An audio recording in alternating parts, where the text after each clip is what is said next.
Olá, amados. É uma grande alegria poder estar conversando com você sobre a palavra de Deus. É muito bom nós podermos ter aonde nos apoiar em tempos difíceis, em quaisquer circunstâncias de nossas vidas, também na alegria, compartilhar da palavra de Deus. Hoje eu gostaria de compartilhar com você um pensamento baseado na vida de Davi. Certa feita, amados, estava de um lado o povo de Israel e de outro lado os filisteus. E de repente, no meio do exército dos filisteus, surge um homem de quase 3 metros de altura, com armas pesadas, com espada. E esse homem, ele começa a afrontar o exército de Israel. Esse homem, ele por 40 dias, ele chegava à frente do exército e dizia para o exército de Israel: tem homem aí que possa lutar comigo? Então, por 40 dias, aquele gigante chamado Golias estava afrontando o exército do Deus vivo.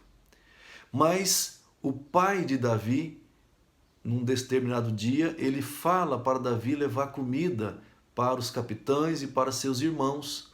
Porque naquele tempo era a família que mantinha o soldado na guerra, mantinha com comida. E então quando Davi ele chega, olha que interessante, quando Davi ele chega lá no local da batalha, da guerra, ele ouve duas notícias.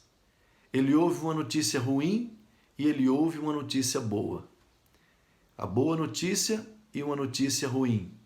A notícia ruim é que falaram para ele que esse Golias já fazia 40 dias que estava afligindo o povo de Israel, paralisando o povo de Israel. Fazia 40 dias, queridos, que o exército de Israel estava paralisado pelas ameaças desse gigante. Um grande problema, um homem guerreiro de quase 3 metros de altura, estava afrontando, estava desafiando, estava tirando a paz e paralisando todo o exército de Israel. Mas Davi nos ensina uma lição muito, mas muito importante aqui.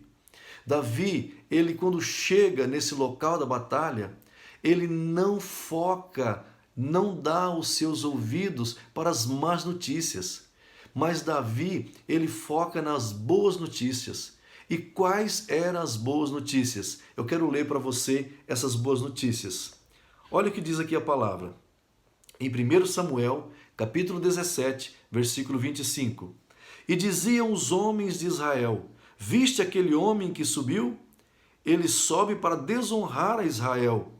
E será que o homem que o ferir, o rei o enriquecerá? Olha a boa notícia. O rei o enriquecerá com grandes riquezas e lhe dará a sua filha, e fará com que a casa de seu pai seja isenta de impostos em Israel.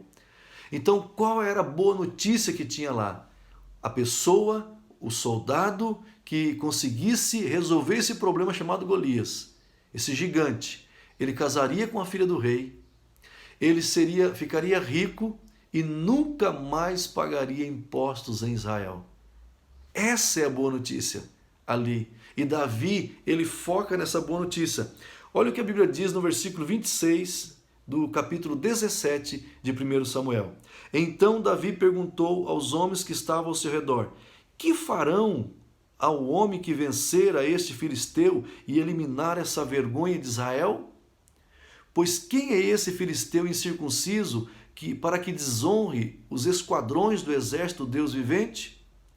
Então o povo lhes respondeu, dizendo as mesmas palavras: assim se fará a tal homem que o vencer. Olha o versículo 30 do capítulo 17.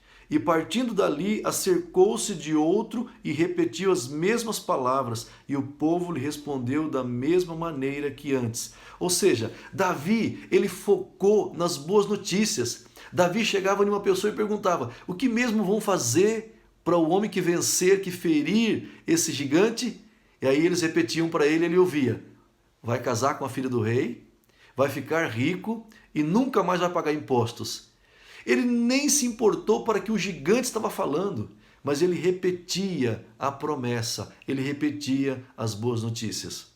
Meu irmão, minha irmã, querido ouvinte, de onde você estiver, de qualquer parte do mundo, saiba de uma verdade.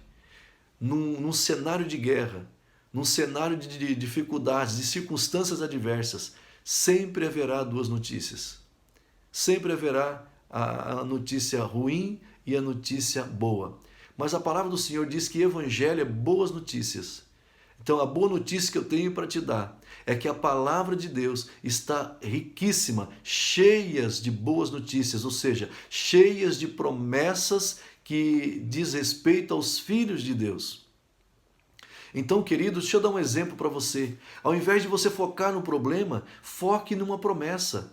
Deixa eu te citar uma promessa para você. Jesus Cristo, sendo rico, se fez pobre, para que em tudo enriquecêssemos. Em nenhum outro nome há salvação dado debaixo do sol pelo qual os homens possam ser salvos. O meu Deus é poderoso para fazer infinitamente mais daquilo que pedimos ou pensamos pelo seu poder que em nós opera. O que eu devo fazer, o que você deve fazer em tempos difíceis, em tempos de guerra, em tempos de circunstâncias adversas? Foque nas boas notícias, foque nas promessas de Deus. Não olhe para o gigante, não foque nos problemas, foque, repita a promessa de Deus, repita a palavra. Assim como Davi, quando vier as dificuldades, repete a palavra. Eu sou como árvore plantada junto a ribeiros de água. A minha folha não murcha, não cai, o fruto dá na estação própria e tudo que eu empreendo prospera. Em relação à sua família, em relação aos seus filhos, em relação ao seu trabalho, em relação ao seu país, declare a promessa, não foque no problema. O meu Deus, segundo as suas riquezas, suprirá todas as vossas necessidades em glória por Cristo Jesus. Jesus Cristo verdadeiramente levou sobre si, eu estou parafraseando, sobre si todas as dores e enfermidades na cruz. A palavra do Senhor diz: se o Espírito daquele que ressuscitou Jesus dentre os mortos habita em você, então ele vivificará o seu corpo mortal, o vosso corpo mortal. Aquele que não poupou o seu único filho, como não nos dará também com ele todas as coisas? Se Deus é por nós, quem será contra nós? Mas em todas essas coisas, nós somos mais, muito mais do que vencedores por meio de Jesus Cristo. Mas graças a Deus que sempre nos faz caminhar em vitória por meio de nosso Senhor e Salvador Jesus Cristo. Aleluia! Meu irmão, foque na boa notícia, foque na promessa, não no problema. E você será tremendamente abençoado, você experimentará a graça e favor de Deus na sua vida. Continue abençoados. Compartilhe essa boa notícia com tantas quantas pessoas você quiserem.